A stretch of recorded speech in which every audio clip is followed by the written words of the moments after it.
All right, everybody, welcome back to another Thursday of the Millionaire Lunch. Myself, Caroline Kane. I have Bobby Siegmiller with me right now. Michael will be joining us in a little bit when he's done with his appointment. Guys, welcome back. Every Thursday, we do this at 12 o'clock Arizona time. It's a little trippy because Arizona does not follow daylight savings. So currently we're in Mountain Standard Time with Bobby, who's in Utah. And in the spring, when everybody falls back, we will be in Pacific Standard Time. But this Zoom or this YouTube Live is something that we do for free every Thursday to help educate you guys, answer questions, solve more problems for you. I know that we've been pretty busy. The holidays slowed us down quite a bit, Bobby. I remember we were talking about like, wait, man, what's going on? And we've picked back up with some haste. I know Bobby and I have had a lot of calls with homeowners this week. Earlier this week, we taught a newer student how to stop a foreclosure that was happening the next day.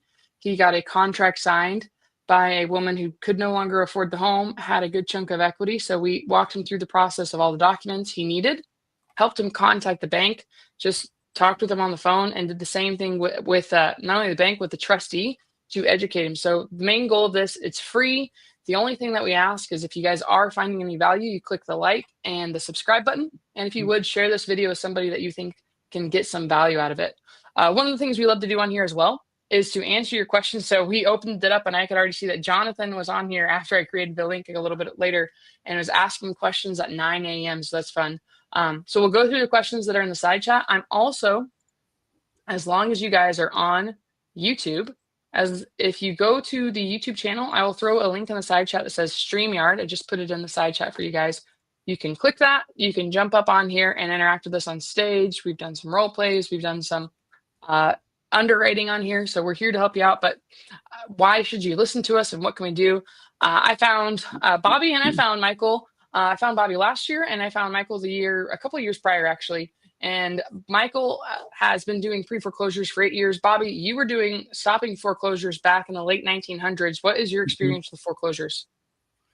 I've got a little, and you're now making me sound old. So some of you may not have been born yet, but back in the day, we used to show up to the trustee cell. You had to have your check in hand. It was on the courthouse steps. You'd bid on the property. I'd always wonder why some sales have been canceled, why some haven't been canceled. You would bid like a, kind of a car auction against other participants. And we would just bid the price up until we got just under, retail value and thought that's a crappy deal. And then someone would get it and they'd get a fund the entire amount within a certain amount of period. So ended up wondering, how did they get here and why was that sale canceled? And found there was this thing called pre-foreclosure. It was like stumbling on a gold and a diamond mine at the same time. It was kind of cool. So we would work with the homeowners prior to that property going to the trustee's sale. So we were catching them pre-foreclosure, notice of default, find out, what their situation is, how they got there, and how we can help. A lot of them are on their way out.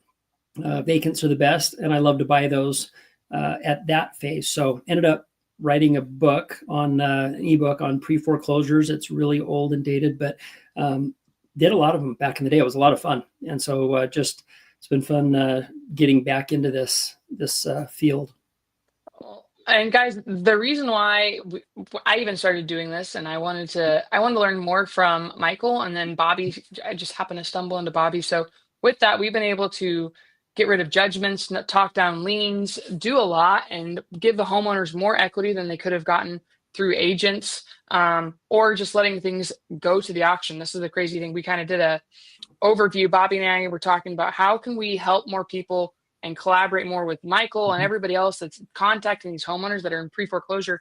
And I did a look at one of our homeowners we were contacting, and they just put their head in the sand.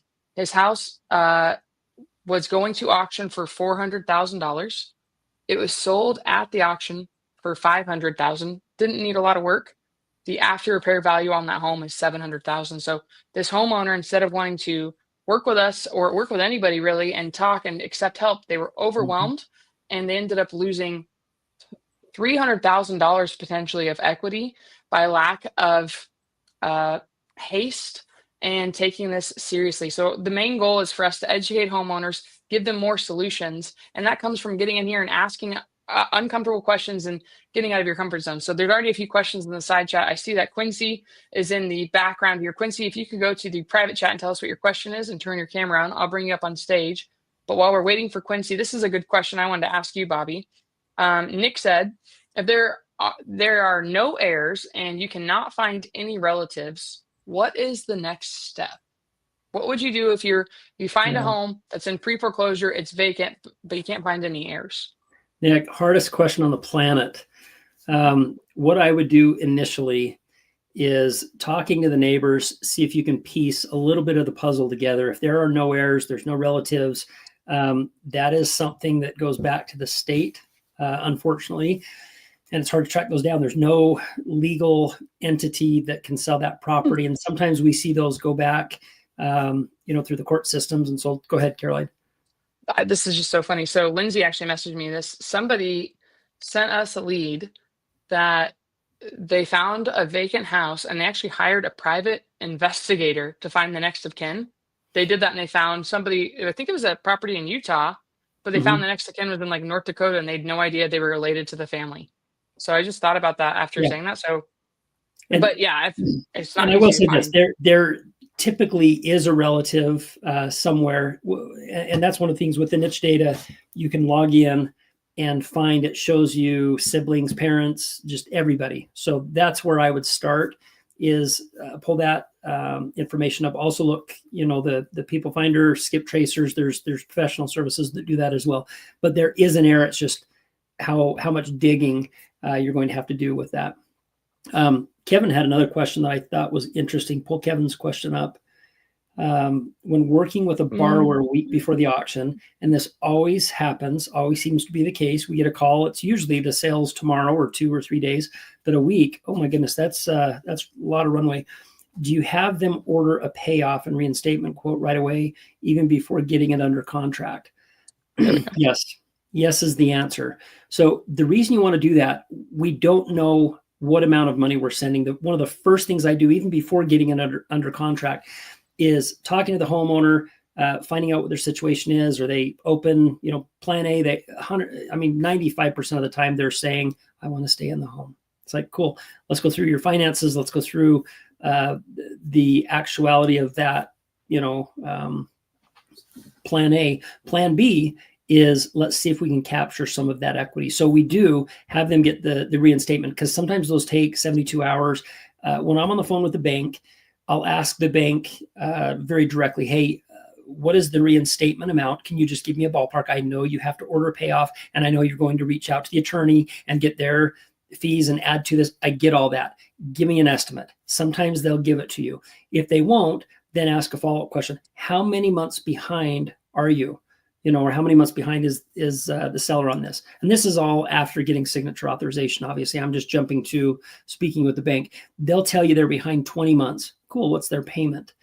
With that information, you can get an estimate of the reinstatement amount. And then they're also going to send payoff information as well. So you want to make sure those are two separate things. A lot of time they want to send you payoff. That's good, but you've got to get a reinstatement amount immediately, because title company, they can't really do anything without that amount. That gives you the information you need to round up a little bit and either send it directly to the trustee or the bank to reinstate that. And there is risk to doing that. Ask me how we know. I took note of that, and I was just made me think, for everybody on here, guys, we get paid to solve problems as real estate investors. That's what we do. And Quincy, I see your questions. I'll bring you up. I want to know where you live too, if you could tell us that. We get paid to solve problems, and this is the nature of the beast. We have a lot of families we do stuff last minute for. It just prompted me to think of texting my homeowner that we helped stop the foreclosure. We got it stopped. They were able to reinstate it. They just wanted to buy themselves some time, but they do want to sell. And they know that they cannot maintain the home. It's too expensive. And you just want to stay in contact with them. But remember, they don't know what they're doing and they're overwhelmed. So yes, have kind of like a plan of action in place. And I'm going to see if I can actually do this really quickly. No, I apologize for eating. We got a little grief for eating on stage, and this is my lunch break. And how do you think we support this without product placement from Lava Yogurt Smoothie? Always refreshing. I've never even heard No, of I'm that. just kidding. All right, let me pull this up really quickly though. So when you guys are contacting homeowners, will it show up on the screen? There we go. Trying to do a screen share. And I'll bring you up, Quincy. Give me 1 second here. Window. Oh, is it not going to work for me anymore? Well, never mind. We're not going to do the screen share. I'll figure out another way. Quincy, I'm going to pull you up. But the things I'd say that you should definitely look to getting, Kevin, one, that reinstatement amount. The bank is going to tell you what they have. They will not know the trustees amount, the attorney's amount. So I would just say an extra $1,500 to be safe. When you are contacting, say you are going to be purchasing a house and they're agreeing to sell, you want to get that sent over, purchase and sale agreement, the proof of funds that you have in your name.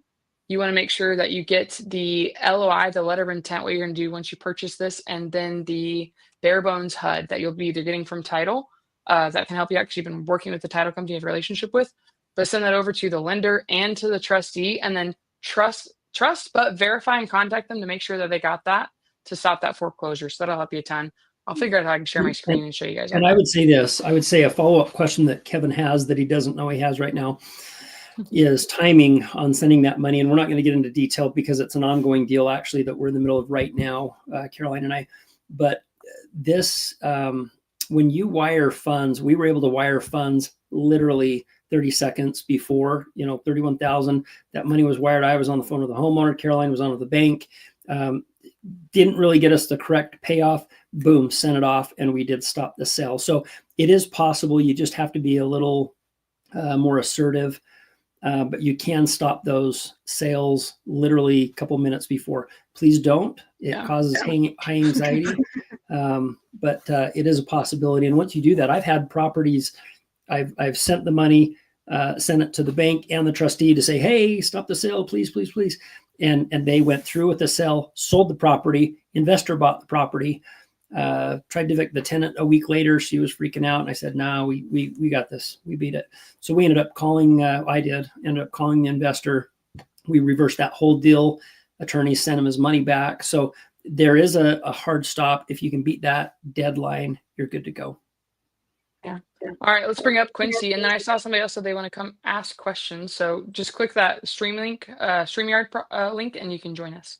Quincy, what's going on? You got to click unmute so we can hear you. There we go. Hey, y'all. How y'all doing? I'm loving your hair. Good, man. I want to do that to mine. Thank you. I appreciate it. That's cool. It. I've been growing for a minute. Very cool.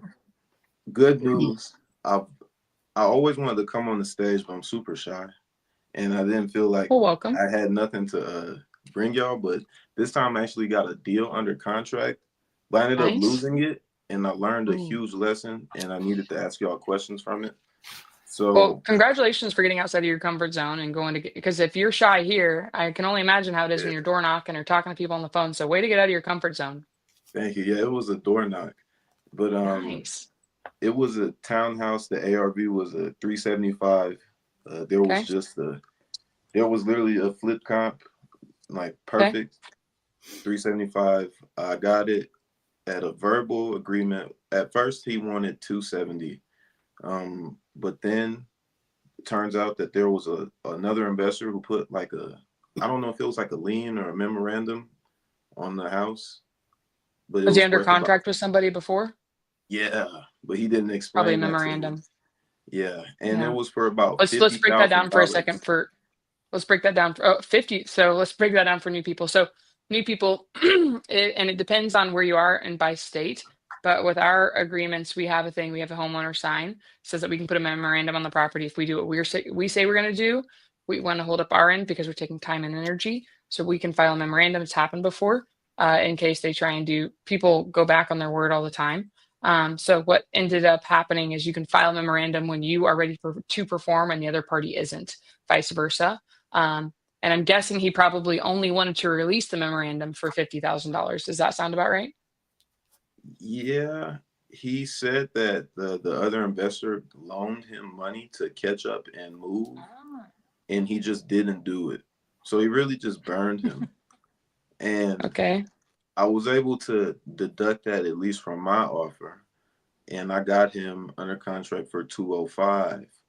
But then it was also it was New Year's Eve, so it was just bad timing. And the auction date was on January 3rd, so it wasn't really it wasn't a lot of room to move around. My question though is, that was a notice of sale, and I feel like if I would have contacted him earlier, obviously I would have gotten there first. And is there like a certain way that y'all prioritize notice of defaults between notice of sales when you contact Great these question. homeowners? So let me see if I can share my iPad here so I can talk to you guys about this. So every state has different verbiage around things. So notice of default for everyone new in here, it just means that they've missed 3 payments, they're in default, they're going to start moving forward with the foreclosure auction. Notice of sale, we helped a homeowner, Juan, in Las Vegas, and I talked to the lender, and the lender was like, yeah, no, we've already given him his notice of sale. We won't postpone it. Like, we're intending to foreclose on this. But what you could do, and Bobby, correct me if I'm wrong, with that, I would prioritize the notice of sales. Let me rewind. I would still hit the notice of default because I would like to be first one there. But those notice of sales, the closer you get to the auction date, like Melissa, I see is in the side chat right here. She's threw a little thing on there. Melissa's had about 6 appointments, I think, in the last week for us for homeowners who have an auction in the next week. Okay. So we're seeing more homeowners are picking up the phone now after the holidays. We slowed down during the holidays and it increased because we're getting closer to that sale. A lot of them are like, uh-oh, now I need to do something. So I would still prioritize those notice of sales. You can probably get the auction postponed, doing what I said before I brought you up on screen. So getting that purchase and sales, and it's not always 100%. So Bobby and I have little ways around that. But if you get it to the lender with enough time, and you have proof of funds that you're going to purchase it, you have that purchase and sale agreement signed and executed, you have a bare bones HUD, and you have that letter of intent sent to both, and you're giving them not 5 minutes to look at it, but you're giving them enough time to see it, you can probably get it stopped without having to file a temporary restraining order or going through and putting a lien on a property or something. So did that make sense, Quincy, or did I go too high level? No, that definitely made perfect sense. So you're just saying to have my paperwork and stuff in order and ready, and have that ready with the lender. So that's where I messed up. If you get it under contract, yes. Yeah, that's where I also messed. So what is a bare bones HUD though? What is that? What's that? So that's just this is a HUD from a deal that Bobby and I did. This is actually a deal from what is it? Nevada. So this is just a settlement statement. This is just a HUD, a settlement statement for everybody on here.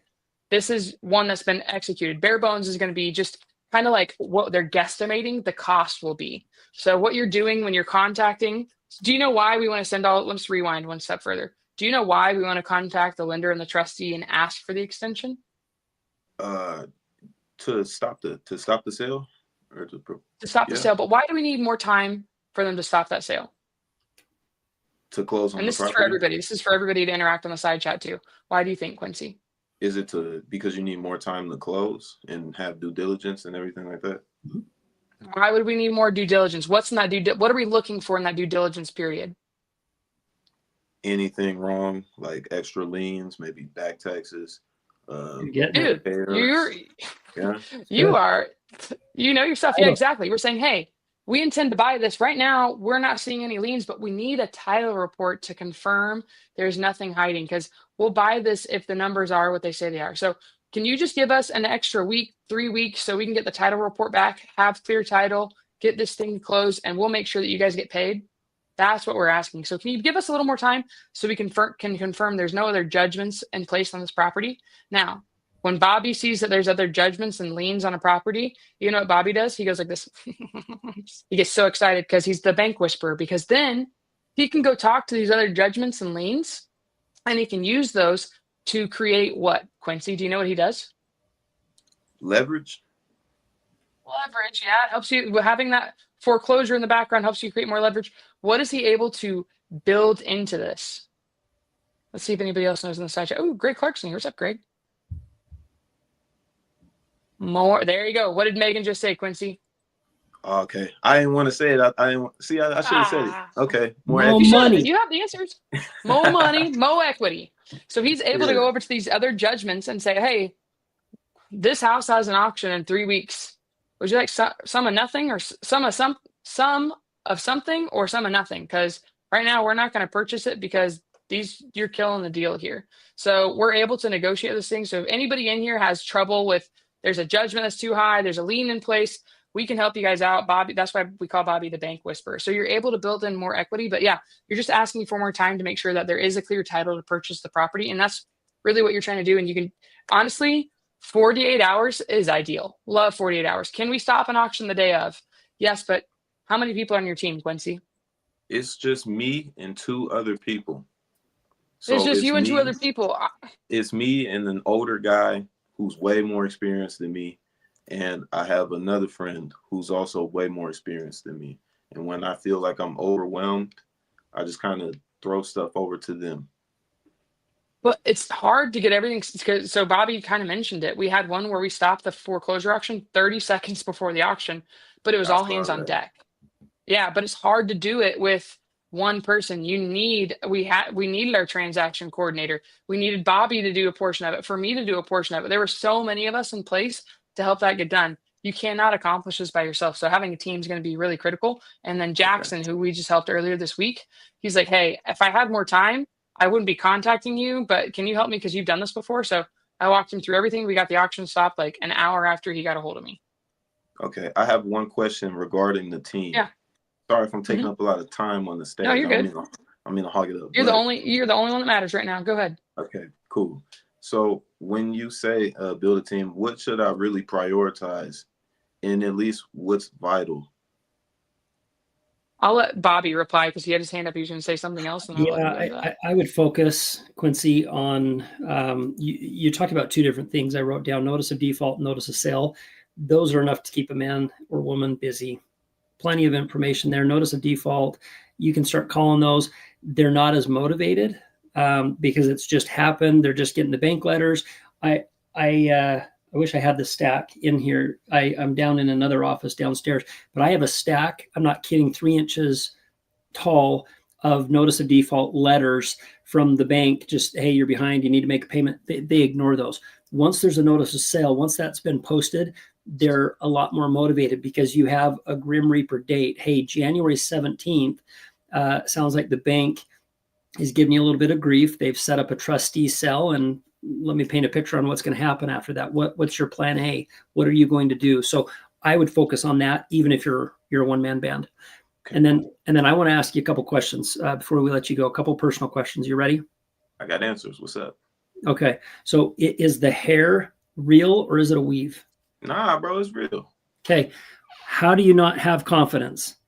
That is like, you said you're shy. Shy is a choice. So I'm going to give you some life advice here for free. You ready? What's up? Never seen Stuart Smalley? No, who's that? I'm good enough. I'm smart enough. Doggone it. People like me. Saturday Night Live. Nobody watched that anymore. Anyway, daily affirmations. Look yourself in the mirror and say, I am the man, or I am the woman, whoever's on the call. Look yourself in the mirror. Shy is a choice, and you have a good demeanor. You have something that a lot of people don't have, is a very calming tone. When you're speaking to a homeowner, you're not going to cause them stress. That's going to be a superpower for you.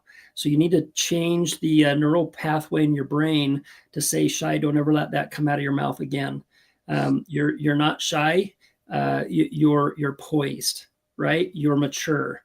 Your demeanor, your tone. I'd have you on our team right now calling homeowners all day, every day, because it's just like smooth jazz when you're talking, beautiful music. Okay. So I want you to get on the phone and just start calling people, and don't worry about making mistakes. I don't know any athlete, NBA player, baseball player, football player that hasn't dropped the ball, that hasn't airballed, or whiffed, when a pitcher's coming in. Do they sit there and focus on that? They don't. They move on to the next one. But they're great learning experiences. You had an experience that I love, that you said, man, I missed out on X. Some equity here. There's something that I want you to look up. Michael Franke has a video. Write this down. Surplus funds. So if you go to the niche community, you can look up something on surplus funds. It's a secondary way to make money if the pre-foreclosure, a homeowner's not willing to work with you.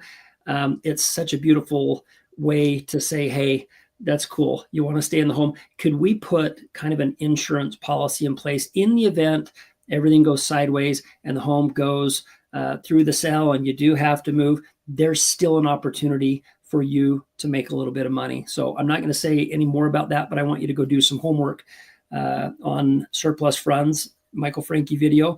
And then if you have any deals that you want help with, you reach out to Caroline on Instagram and I'll help you walk through. I'll help you call the bank, show you how it's done. You're going to do one or two. We take students that have never done this before. We do one or two and now they're calling the banks. It's kind of a cool thing. So you have the tone, you've got the demeanor, go make it happen. And you've got absolutely killer hair. I want you to just shake it in the mirror in the morning and say, I am the man. Thank you, Bobby. I appreciate you. Yeah. Good job. Grow the flow out, Bobby. Let's see your hair. I wish. One more question. One more? Go ahead. And it's in regards to the notice of sales because that is what I prioritize. And that question is, how exactly? So I mainly door knock.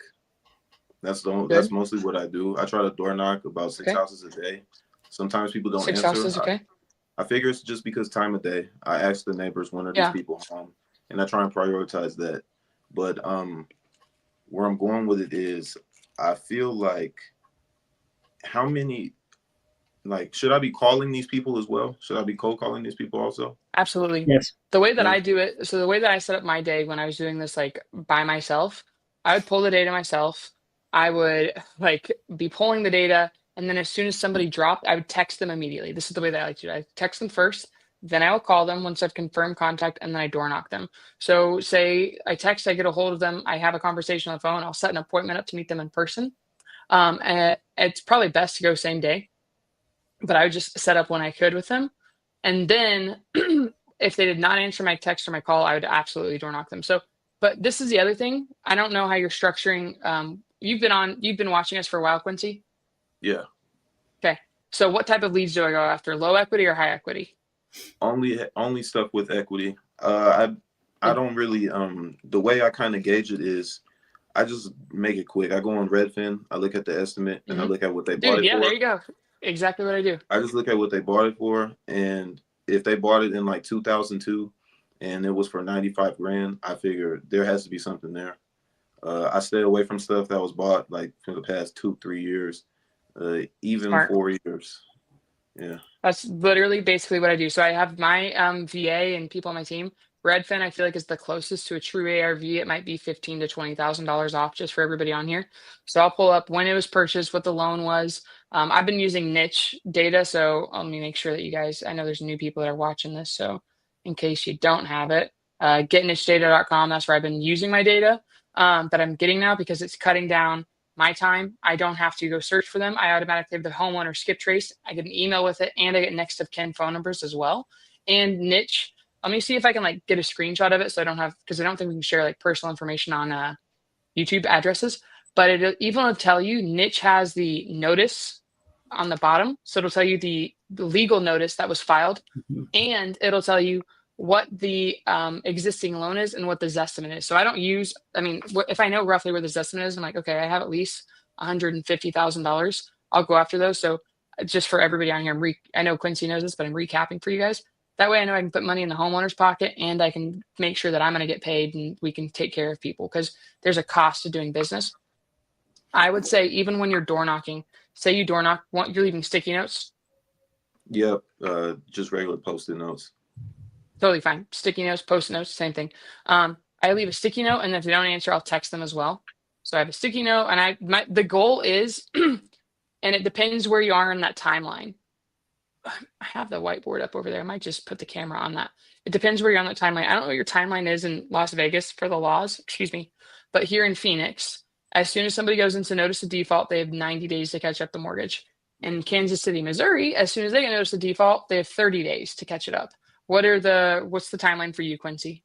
In Vegas, the notice of default is 90 days. 90 days. Okay, yeah. Double check on that, but I'm pretty sure it's 90 days. Yeah. So if you right of rescission period, and like in our state, non-judicial, I mean, it's legally after that right of rescission period, they've got to advertise in the newspaper for 3 consecutive days, and then they post the sale. It's interesting. There's judicial and non-judicial states. There's about 18 that are judicial, but the remaining states, Many of them are non-judicial, but they can also have a judicial process. So that's kind of an interesting thing that we discovered yesterday. So yeah. So the only thing I want to just draw out for everybody, if you think about it as a string and a timeline, I'm gonna like hit them up at the beginning, and then I'm gonna just keep giving them value, and then near the end when the auction's coming up, they're gonna get hit up more frequently. So I think you're doing everything right. Just this is the biggest thing. I actually had a conversation with our team yesterday, and I was just like, what are our KPIs? Like it doesn't. This actually, I have a quote for you. I love using this quote for people.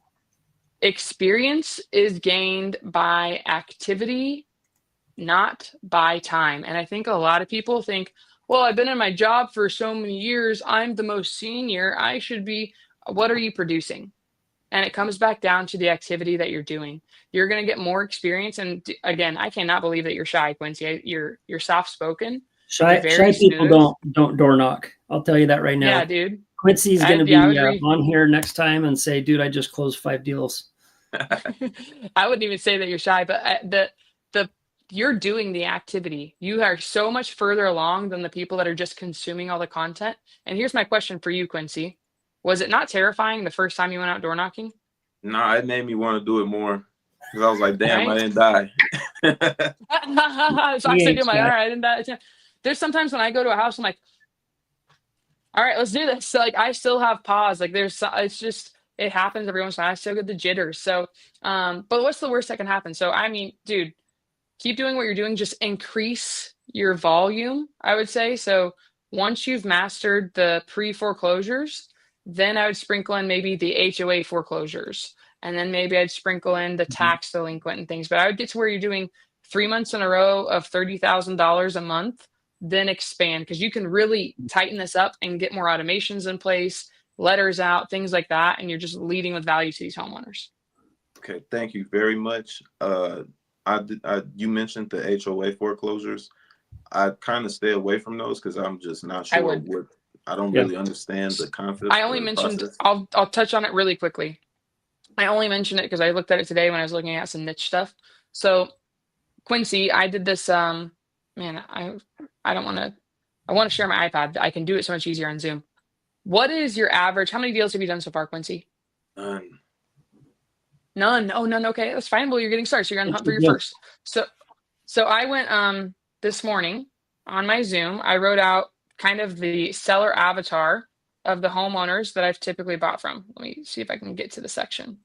So most of my homeowners are 50 years or older. Okay. Their house needs tons of repairs.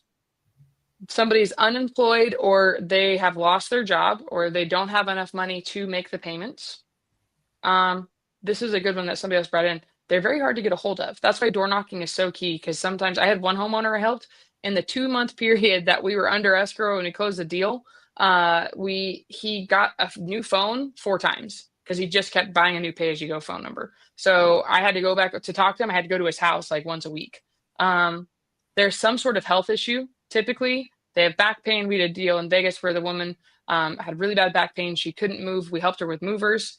There's typically potentially a death in the family. Maybe somebody hasn't been able to work because they were taking care of their sick parents, so they got behind. They lost their job.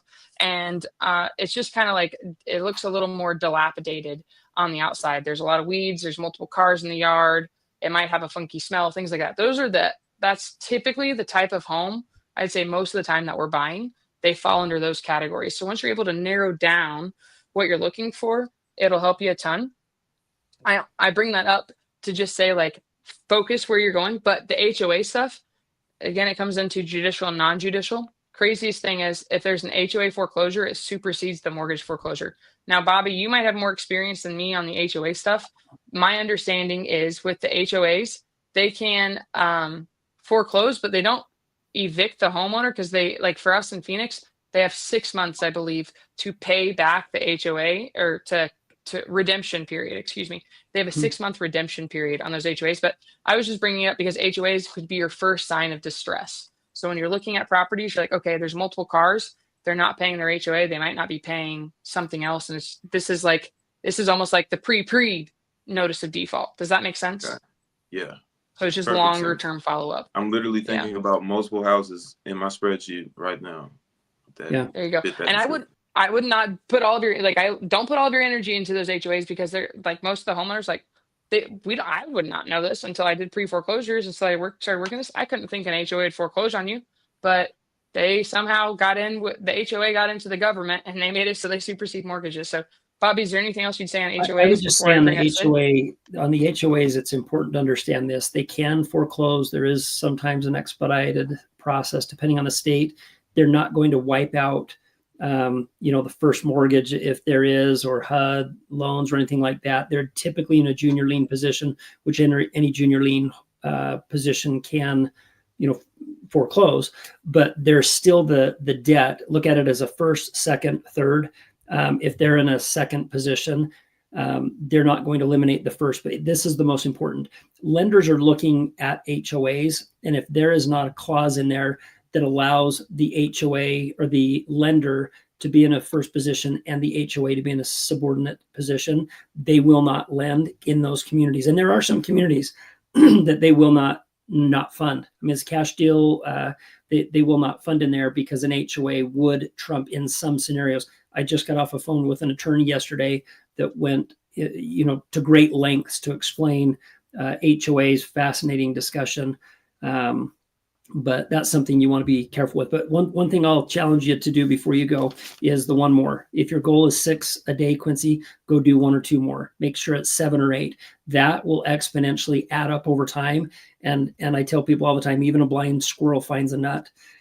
You're going to knock on a door and you're going to be like, what? They're moving out. It's vacant and they're okay to, let me do this. And you're going to be like, I can't even believe this. But it is a numbers game in this business. You've got to knock so many doors prior to get to that point. So go get a deal. It's awesome. Glad you're here. Keep showing up. Thank you. I appreciate y'all. I listen to y'all all the time while I'm outside door knocking. Nice. While I listen to my car. I appreciate y'all a lot. Awesome. Thanks, Quincy. Good You're welcome, dude. Nice seeing you. Nice. I like this. Oscar says, so he's been in a Zoom with me. This is a really big one I like to say a lot. I make up in numbers what I lack in skill. When you guys are getting started, you're learning. So you just need to increase your volume of whatever you're doing. You'll make up in numbers what you lack in skill. It doesn't have to be pretty. I love talking about Shino. Shino is actually on a flight back from Japan right now. Shino heard me talk about my success door knocking pre-foreclosures. She had $65 in her bank account in October of 23. She focused only on door knocking, pre-foreclosures, calling and texting them. And she made $300,000 in total assignments and netted 150 of that because she split that in 10 months. English is not her first language. She's barely 5 foot tall. She is crushing it because she's only focusing on one thing, and she's doing a really good job of following up and nurturing her leads. So you make up in numbers what you lack in skill, and you're going to learn a lot more through the activity of doing it. And we just tied up a property in the process right now with a gal. I don't know if she's Russian or Ukrainian or whatever. She's got a very thick accent and people don't understand her, but she's already done 3 deals. So I'm like, you can do this business behind the scenes or partner up with somebody, JV. There are no excuses. It does. I want to manage expectations. It does take a little bit of a skill set, but find a mentor, find a partner to help you navigate through a deal or two, and then, go do it on your own. I like that. And Corey, you said, wow, the last 5 minutes was a gold nugget. I'm glad that was helpful. All right, Sid, we're bringing you up, dude. What's going on, Sid? How can we help you, and what's your question? I just started niche this week, and I'm looking at the 5 counties that I want to be able to pull in. I'm in Texas, so 4 of the counties are giving their NOD like 20 days before. So you've got from the middle of the month to the first Tuesday. But one of the counties, that is right. I just found that out. Texas, the entire state of Texas, Atlanta, and Pittsburgh have all of their auctions the first or the is it the first Tuesday or second Tuesday? First Tuesday. Oh, first Tuesday. First Tuesday of the month. That's why I was so busy. First Tuesday, for both taxes and foreclosures. Okay, gotcha. So what's your question? One of the counties I'm looking at has got it scheduled out like 3, 4, 5 months in advance. So my question is there any way to go back to the other 4 and try to get some prior notice so you don't have just a 20-day whirlwind to get it done? You mean you want to see if you go ahead, Bobby, you take this. I was going to say, Sid Dean, the man with 2 first names. I don't understand your question, first of all, but 20 days is a lot of time. We usually get a call and it's, hey, there's a trustee sale and it's Monday or Tuesday. And we're like, could you give us at least 4 or 5 days? 20 days is a lot of time. So are you worried that you don't feel you have enough time? Because what I'm finding, Sid, is there's not enough urgency. If somebody's 4 months out, they've got a lot of options, a lot of time to do things. That the fire is not kindled, hasn't even been started, under their fanny. So when there's 20 days left, 14 days, and then 7 days, you can start having really honest conversations with homeowners on, I want to do my best to help you. If we have stopped so many sales of properties that we don't even buy. I'll be on my fishing boat. Caroline will call, need you to call the bank. Great. I put the headset on and I'm reeling in fish while I'm stopping sales, and we don't make anything off those. And we're happy that we were able to stop a sale, bad situation. Sometimes it's a loan modification. Be careful with the loan mods, because they sometimes take a 2.5% to 4% interest rate, anywhere between there, and they turn it into a crappy 6 to 7% interest rate. Great for the bank, not good for the homeowner.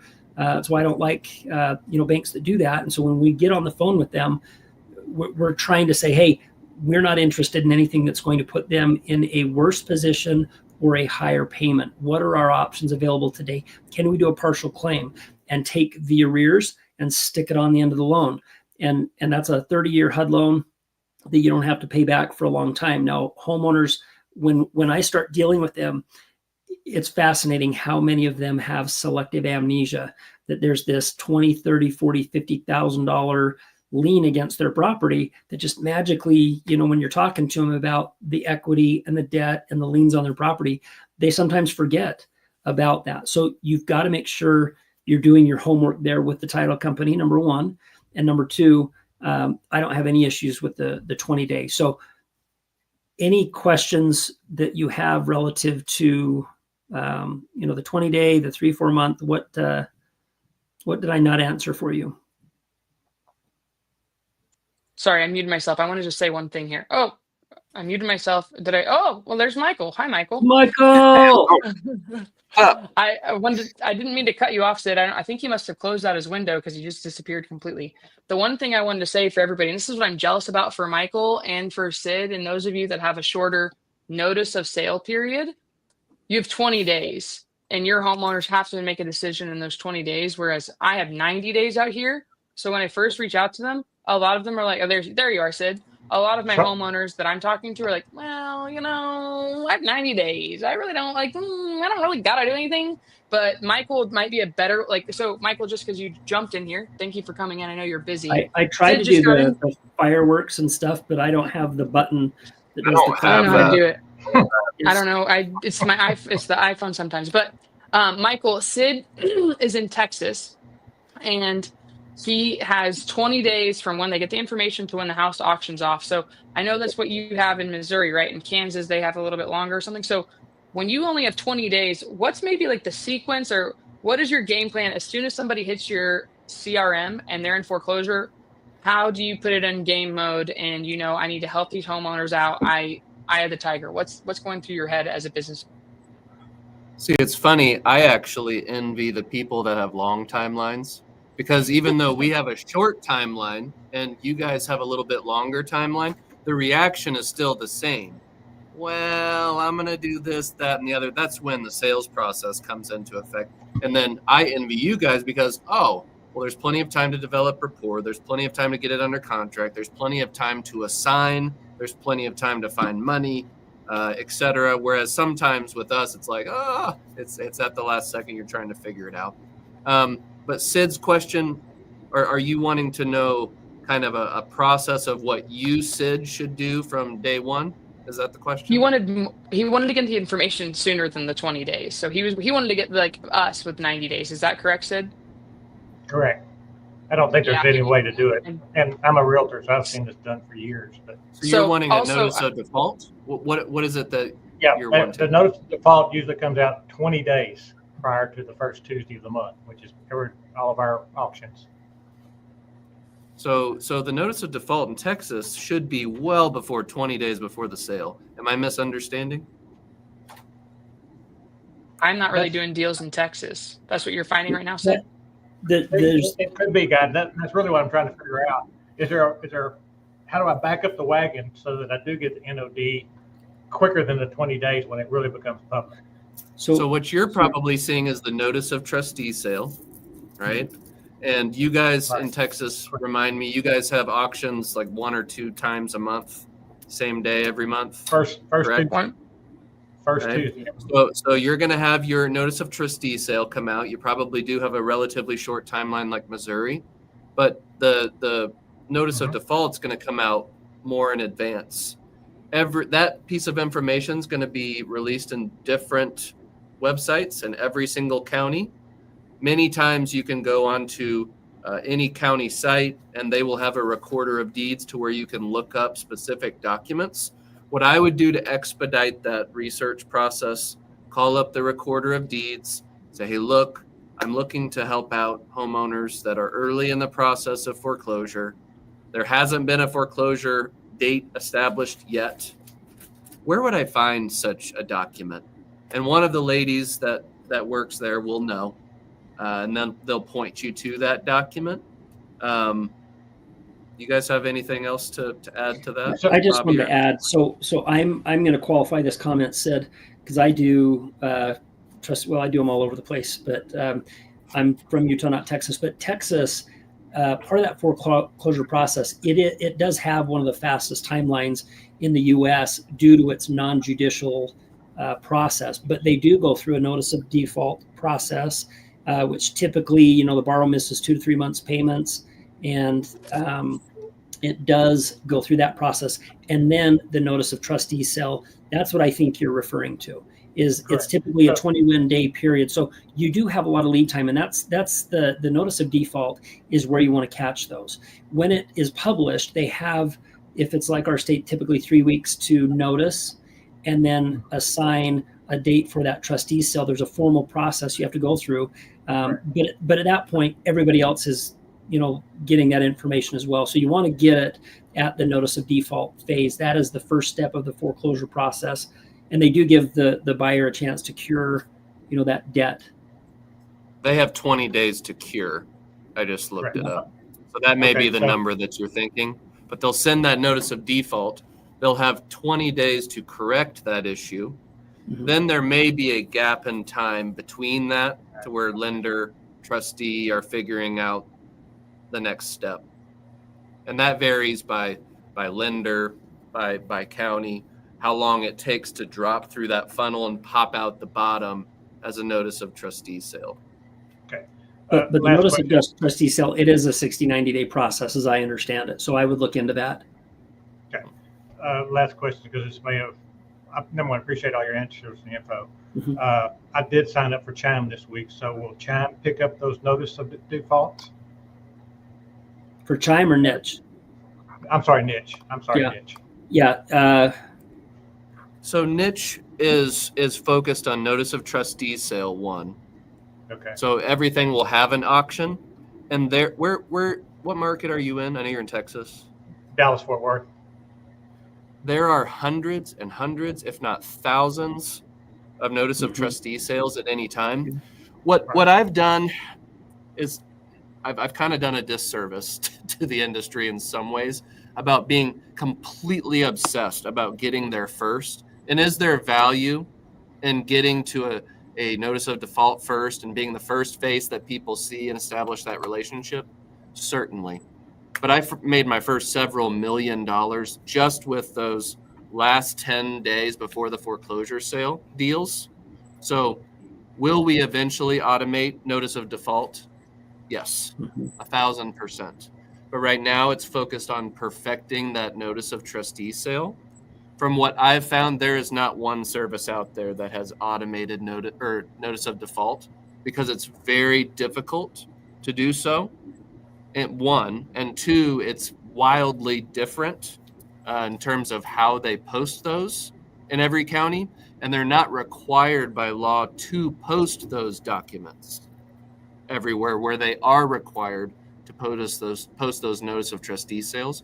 So eventually, yes, Sid, we will have notice of default. We're already collecting that data in a lot of places, but it's not consistent enough for us to want to share it with our customers yet. But eventually, 1,000% yes. Thanks, guys. Really appreciate it. Thanks, Sid. Welcome. Good to see you, man. I'm glad that you're taking action. I know you've been coming in on the Zooms a lot. Stay the course. And I'm going to ask this because I'm nosy and I want this. Michael, how much longer until we have to wait for this freaking CRM? I'm drooling thinking about your CRM with all your automations. That's why I was late to this meeting, is because Rashad was going over features of the CRM with the community. So, what do you think? Another month? Another quarter? We are going to be a Salesforce-based CRM. It is a custom CRM. It's not some white-labeled gobbledygook like everyone else. It's custom developed. But we just sent to Salesforce our application to be a private reseller on their platform. Usually takes 2 or 3 weeks to get certified on that. After that, we will begin beta process, having probably 10 or 15 niche community members go in there, start using it, point out any flaws or features that they would like to be implemented. We will then fix those, do a couple iterations of that, and hopefully within 30 to 45 days, it'll be out for the public. The only reason I'm saying this, Sid, and for everybody that's still watching us, or if you guys would actually, could you right now just take a moment, be with me for a moment of Zen? If you're finding any value, could you click the share button and just share this to one person who didn't show up today and just say, hey, check this out, because they're about to drop a really gold nugget that might change the way you, Quincy, I hope you're still on here, Quincy. I have not seen any messages from you in the side chat. The reason I say this, Bobby, I'm gonna give it to you in a second. I just want you guys to know the biggest, I get hard eyes whenever I see Michael, because he can sit still and do boring, mundane things and look at spreadsheets and come out with big processes a lot. The biggest thing that made me excited about the CRM, Michael, is how you have so many automations in place where you don't have to have human error. So Sid and Nick and Jesse Lee and Chuck and everybody in here, I'm excited for the CRM because I want to have Michael's workflows. It's like you're getting a franchise for a fraction of the cost, and we just get to be having Michael's brain in our business. So that's what I'm really excited about. I just wanted to highlight that for you, Sid, because it should be out in the next quarter, and I'm excited to use it. So I wanted to, whatever you're getting this data, it should, what you've told me before, Michael, automatically plug in once the data comes into niche to the CRM, and it can immediately start working for you without a human having to be involved, which makes so you don't have to worry about, did you make the calls? Did they, it's already going. So I think it's pretty cool. Bobby, go ahead. You have something else? Oh. Yeah. Go ahead, Bobby. Well, it's finish your thought, and then mine's a comment to Sid before we let him go. And for those of you that wonder why the heck I keep looking up, my videographer is installing a camera right above me. It's going to be like a top-down view. So that's why I'm looking up there. Anyway, the CRM is built in a way to where we automate the data process for you in terms of pulling those notice of trustee sales. Eventually more. We have a product eventually to where later this year we will automate, come into your market, automate notice of default, notice of trustee sale, probate, eviction, divorce, to where you'll have all of that data and it'll be exclusive to you. But that's neither here nor there. But that data will be pulled through niche data. It will automatically be uploaded into the CRM, into the corresponding fields. We will then help you with automating your drips and sequences in terms of your texts, your emails, your direct mail. You'll be able to establish routes with your door knocking and cadences with your cold calling. In a future release, we'll have automated AI video messages, which is going to be nasty. But we have a lot of plans. But yes, it cuts years and years and years and thousands of dollars a month in labor and fees off of your marketing.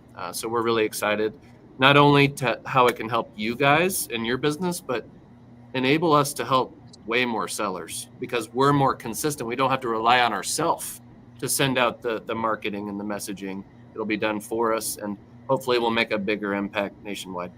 Bobby, go ahead. Can I ask one quick thing of you, Michael, as you're looking at your CRM? Yep. Be able to have multiple databases in it, because I'm a realtor, been a realtor for years. the one I'm using now has the ability to segregate your communities.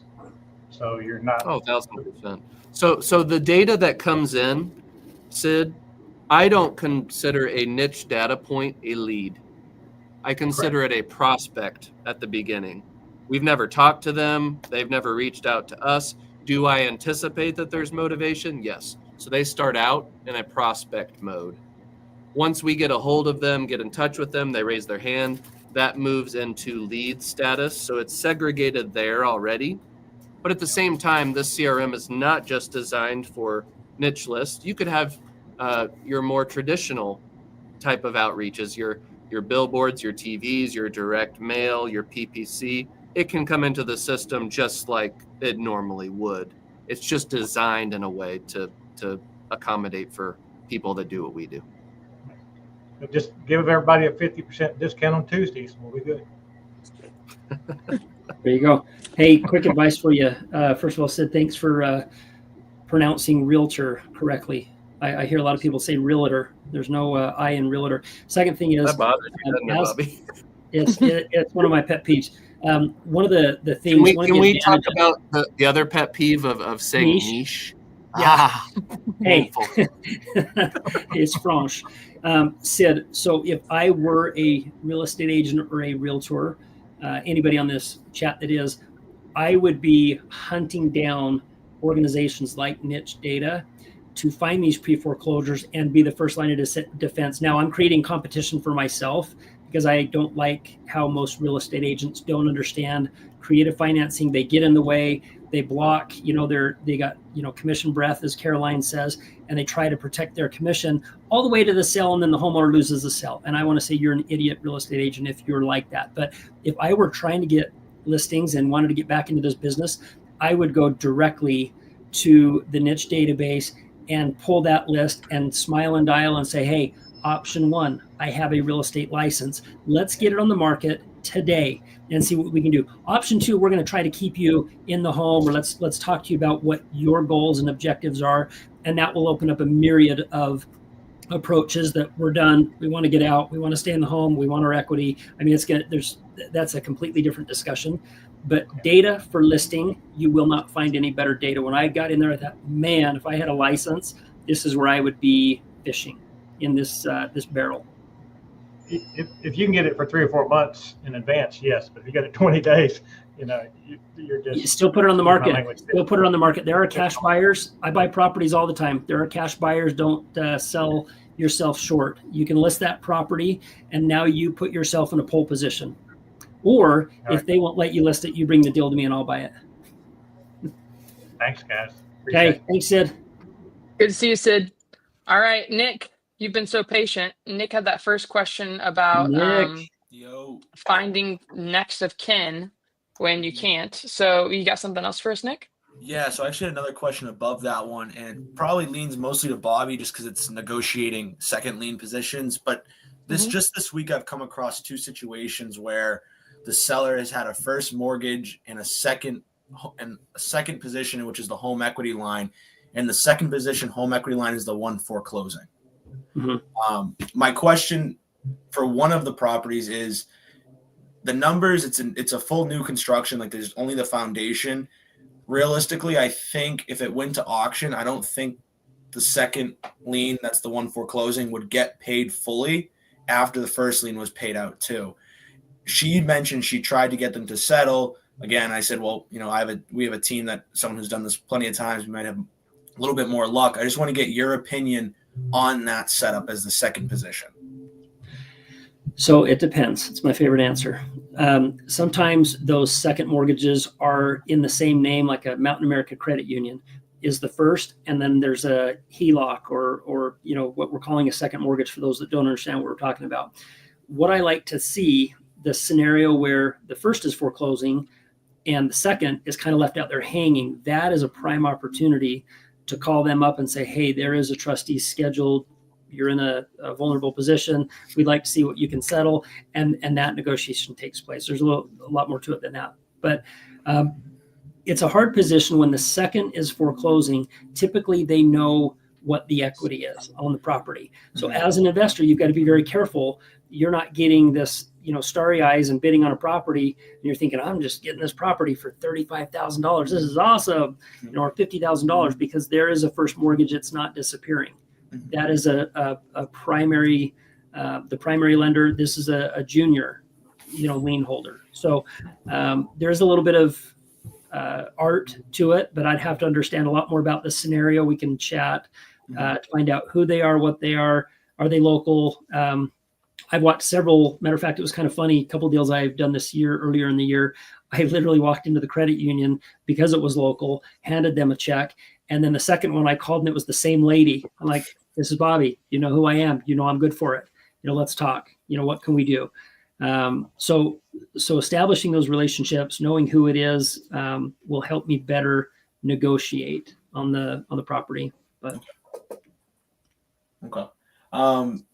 I guess my second question is kind of like off the beaten path, but if you have a cold caller who's overseas, obviously their understanding of certain topics are not so great, but when they get a quick on the phone of like, oh, I got it taken care of, how would you recommend training that cold caller to adapt to that response? I already given them the tips that you guys have taught me, but I can kind of play with it a little bit better than someone from overseas could, and I just want to hear your opinion. This is not even a VA question. This is a salesperson in general question, because I've overcome that objection thousands of times. Caroline and her team, Bobby and his people, tons and tons of times. And over time, you kind of develop the reflex that you expect this. So then you can match their tonation, their speed, overcome it. This right here is a failure on, if they can't overcome that objection, it's a failure on the operator. We have to look internally. For example, my team specifically, they came to me, well, my deal count's a little bit lower than I'd like. I'm not having as good conversations, yada, yada, yada. So instead of, trying to figure out why that was, I just immediately went into a role play. Hey, you're the investor. I'm the seller. Knock. They knock. I got it taken care of. And they were like, and they were like kind of flustered. And I'm like, bro, we don't know the basics of the objections. We need to handle those. And as I always say, salespeople are like toddlers, right? Doesn't matter how many times you drill it. Okay, you got to say it hundreds and hundreds and hundreds and hundreds of times. And even when they're doing really good at it, drill it hundreds and hundreds and hundreds and hundreds of times. The only way they're going to get good is to be able to beat you. If they can beat you in a drill situation, they're going to be able to handle any seller. Mm-hmm. And again, the difference between a deal and not a deal is very, very small. It's one objection overcome. It's pushing through the resistance. I say this all the time. But again, the worst thing that us operators do when we have salespeople or VAs, we do not drill them. I'm talking to myself as well, right? We have to be willing to drill them every single day. The best operators I know that are in Collective Genius or any type of mastermind, maybe not even niche investors, they are training their team for 1 hour every single day. Yeah. Which seems a lot to us. And we're like, oh, well, we could be out there talking to sellers. We could be doing this, that, or the other. But again, if you're not ready for the opportunity when it comes, you just set money on fire. So we have to be willing to do those things and drill on that constantly, because you'll realize if you let your VA go for a few weeks or months and they're just making calls, and all of a sudden you listen to one of your calls, you're like, oh my gosh, that's so bad. And we just have to be willing to take personal accountability on training our folks. Yeah. I've been taking half an hour every day for the last 2 weeks. And I'm just like, well, all right, what do we need to go over today? What do we need to go over? And it's just going over everything from A to B. How many role plays are you doing? That objection, when they do that objection, Nicholas, they do it well. That isn't, hey, we're moving it on again, until it's like just borderline obnoxious. And it's like they get so good at it that they can't mess it up. Yeah. Well, that's what I said to him, because yesterday, it's funny, quick story, I'll let you guys go back. But yeah, he goes, I don't think we need to do any role play today. I go, no, we do. I go, let's go right now. And he's like, oh man, I'm glad we did that. I go, yeah, no shit. I would say your numbers state different, unless they're knocking it out of the park. Everybody, including me, Michael, Caroline, we all have room to improve. I think Michael hit something right between the eyes, and it's being introspective as a leader. When you're a leader, the buck stops with you. If your people aren't performing, we need to be introspective instead of, always pointing around and complaining about what it isn't. You got to ask yourself the question, what is my part in this situation? And then the second thing I would say, hire right. If there's a language barrier that's preventing you from having a meaningful conversation, or your team having a meaningful conversation with the seller, you need to make a change there. And maybe that person's really good. Maybe stick them behind the scenes with operations. If they're really dedicated, they're good, they're affordable. But hiring right is one of the biggest challenges most business owners do. And it takes them 2 to 3 times to get where they want as a business in revenue and growth. Firing somebody. Uh-oh. Bobby froze. I was looking at me. I thought we all just kind of like froze too. I saw Michael move. I said, oh, okay. There we go. What happened? Oh, he's coming back in. I thought he just froze in a different position there for a second. No, I was just monologuing there. Red light, green light. Here we go. Yeah, just hire right. Make sure you hire right. Build the right team. Invest in the right people, and they will do. I always like somebody that can do equal or as more than me. Sometimes it's hard to find because we are the best at what we do. We care more about our business than anybody else. It's a fact of life. And because we make all the money, right? And they're an employee and we're the employer. So you just got to make sure you build that team and hire right is what I would say. Okay, cool. Well, I appreciate it, guys. Nick, Thank you. Yeah. The only question I had for you is how much time, as you said, you're meeting with them for 30 minutes a day. How much time are you dedicating to practicing the repetition of calls? More than I am right now. I should be doing more than I am right now. And are you recording those calls and listening back to them and giving them feedback? No. There you go.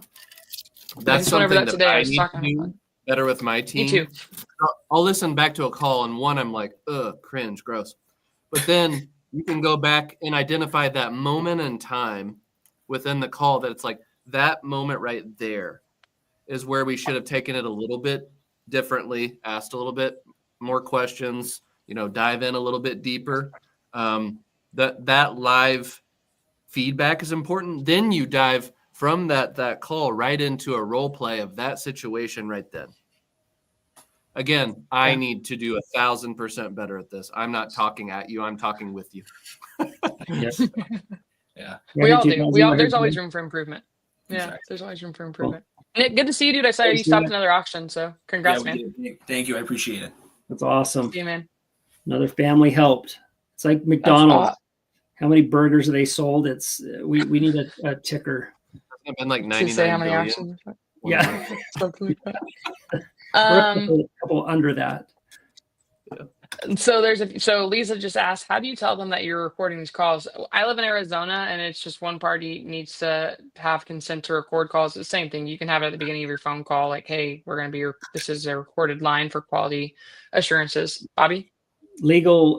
So Caroline said exactly that. I would Google everybody on the call. What state are you in? Most states are single party consent, which means I consent to recording this call. If it is a dual consent state, you need to ask permission before you record the call, or you can get in a little bit of trouble.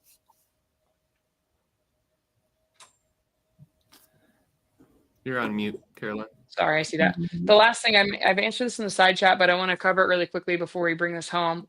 Nakia is getting started. I believe Nakia messaged me about some stuff in New Jersey. Pretty sure we were messaging last night. If I contacted the seller and they tell you to never call them again, and do you follow up again, or is the lead dead? So Michael, you've talked, I'm going to let you give your story because you have one where a family said thank you. What happens when they're like, leave me alone?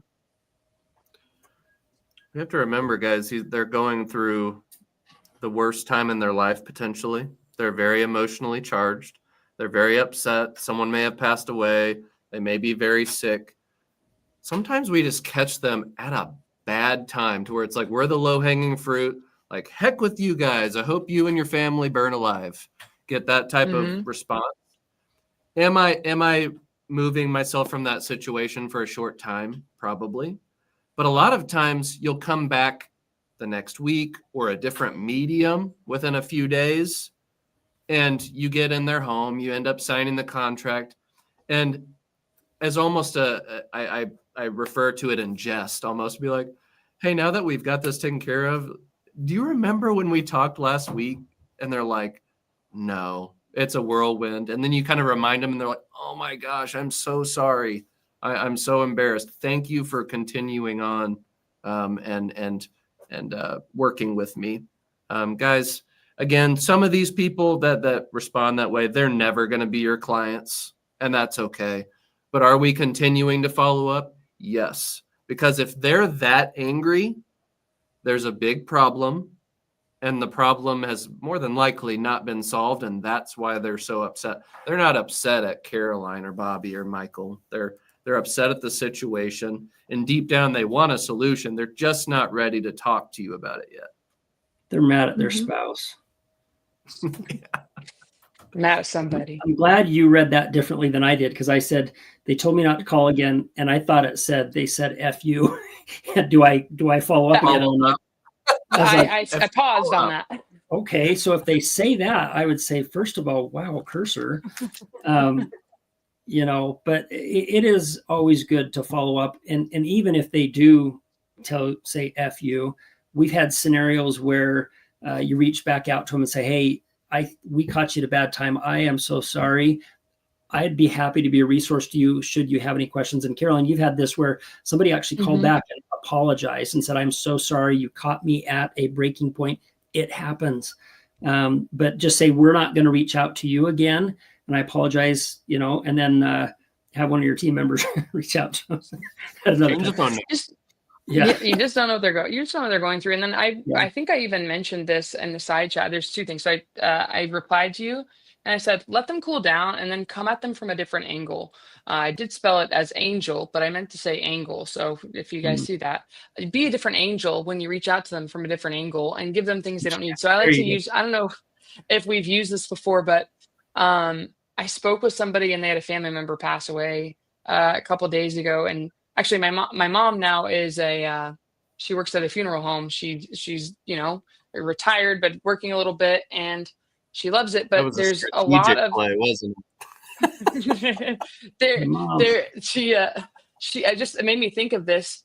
One of my this is very sad. This guy just passed away at 66. He was my neighbor. My little sister's best friend's dad just passed away out of nowhere at 66. And they came in to talk to my mom, to do everything, and she just said they were shell shocked, the family, because it was unexpected. They just had a wedding, the holidays just happened, young guy passed away. And one of the things you got to remember, and I think most of us have probably had a death in the family or a friend pass away. And the one thing that kind of you can't really do much. And people always say, hey, reach out to me if there's anything I can do. Let me know if there's anything I can do. And I think of you, Michael, because you made that resource guide and it kind of clicked something in my head. I like to take about 15 minutes to dissect after a conversation or have creative time on how we can help out people. So when you're going to be that angel and come at from a different angle, think of the things that these homeowners might not even know that they need.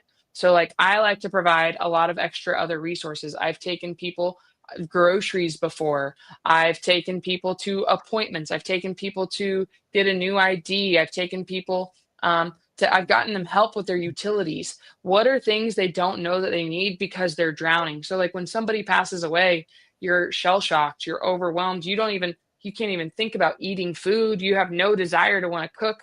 So that's why people bring over dishes when a family member's passed away. So when you're reaching out to these homeowners, Michael's hit it on the head, guys. It's a very sensitive subject.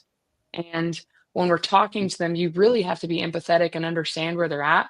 And this is why we help more homeowners than anybody else, because we always prioritize taking care of them. And then by default, when you take care of others, the law of reciprocity is going to feed back. So we're able to make money with these homeowners. So I hope that helps you guys kind of change your thought, your outreach when you're reaching out to homeowners. That helps a ton. And then I just saw this, the last thing here was fun. Sid just said, I helped a lady yesterday whose mom was in hospice to transfer a deed to the daughter before she passed away. It was a glorious day, guys. sometimes we don't buy a house, we don't make any money, but we're able to set another family up for success. So that's and really by fun doing that, for those that don't know what that means, they just avoided probate. A probate situation where the courts have to deem who the rightful heirs are. It's a very costly process, very time-consuming process. And if it's in that process and there's a trustee sale, that can be very problematic. Lots of problems to solve. So get those living wills, making sure those are in place. If somebody doesn't want to do a trust, living will is a very, very quick way to say, hey, here's the next beneficiary or heir of this property. Good work, Sid. And that's awesome. And then QT said, hey, how do I connect with you guys? Was it your Instagram? Yes. The best way to message all of us is on Instagram. This is Michael's. It's Michael_Franke. So that's the best way to get a hold of Michael. You guys can direct message us there. And then mine is @the_Caroline_Kane. So you guys can message both of us on Instagram. Bobby does not use Instagram. He lives a very peaceful life. So you guys can message me and I can connect you with Bobby if you guys need help. So anyways, we are way over on time. We already gave you guys a little overview of the surprises that Michael has in store to make sure that we can serve homeowners at the highest level. I'm going to give the mic over to Michael to close us out here, Michael and Bobby. But I just want to say, guys, we do this for free. We don't make any money off of it. Our goal is to help educate homeowners, educate you so we can help more homeowners. If you found any value, please click the like button. If you've not already, subscribe, turn on those notifications, and share us with a friend. Again, we're here every Thursday at 12 o'clock Arizona time. Michael, I'm going to hand the mic to you. Anything you'd like to say before you wrap this up? Man, you already said it. I try to set it up perfectly. Bobby, before we set everybody free? We've covered a lot of good stuff. I mean, if you have questions, reach out to either one of these two brainiacs, and we'll see if we can help you solve more problems. It's a lot of fun to do what we do. There you go. All right, everybody. We'll see you next Thursday. Have a great one. Don't forget, we get our data from getnishdata.com.